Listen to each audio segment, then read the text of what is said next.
श्लोक 9. कार्यमित्येव यत्कर्म नियतं क्रियतेऽर्जुन संगं त्यक्त्वा फलं चैव स त्यागः सात्विको मतः. अर्थ: अर्जुना, कामना किंवा फळाच्या भोगाची इच्छा सोडून जे कार्य केले जाते म्हणजेच जो त्याग केला जातो त्याला सात्विक त्याग असे म्हणतात.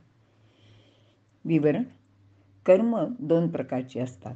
म्हणजे काही कर्मे टाळता येण्याजोगी असतात तर काही करावीच लागतात अशी असतात. चैनीची सर्व कामे टाळता येण्याजोगी असतात.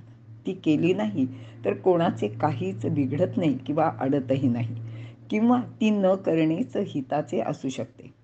मात्र जी जीवनावश्यक कर्मे आहेत ती मात्र कधीही टाळू नयेत.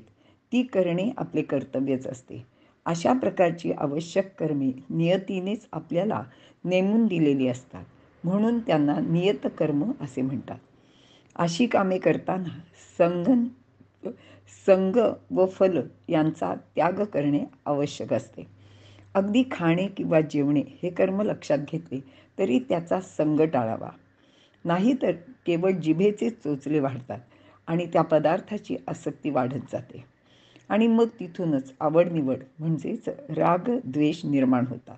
आणि फळाचा विचार केला तर केवळ उदरभरण नव्हे, जाणी जे यज्ञकर्म अशी भावना ठेवायला हवी.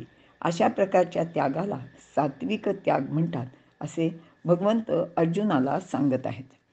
सात्विक त्यागात कर्तव्य कर्म उत्तम रीतीने केले जाते.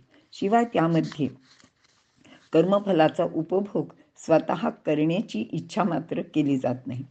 सर्व कर्माचे फळ लोकहितार्थ समर्पण केले जाते. त्यामुळे ते निर्दोष होते आणि त्यापासून सर्वांचेच हित होते. भगवान श्रीकृष्णांचे मताने खरा त्याग कोणता तर नियत म्हणजे प्रसंग, परंपरा आणि परिस्थितीच्या ओघाने प्राप्त झालेले जे कार्य ते आसक्ती रहित होऊन फलत्यागपूर्वक आचरणे हाच खरा सात्विक त्याग आहे. असा सात्विक त्याग म्हणजेच खरा ज्ञानपूर्ण संन्यास होय. या संन्यासात नियतकर्माचा त्याग न करता आसक्तीचा व फळाचा त्याग करायला सांगितला आहे. संन्यास म्हणजे अहंकार आणि कर्तृत्वाचा अभिमान शिवाय फलभोगाची इच्छा यांचा त्याग.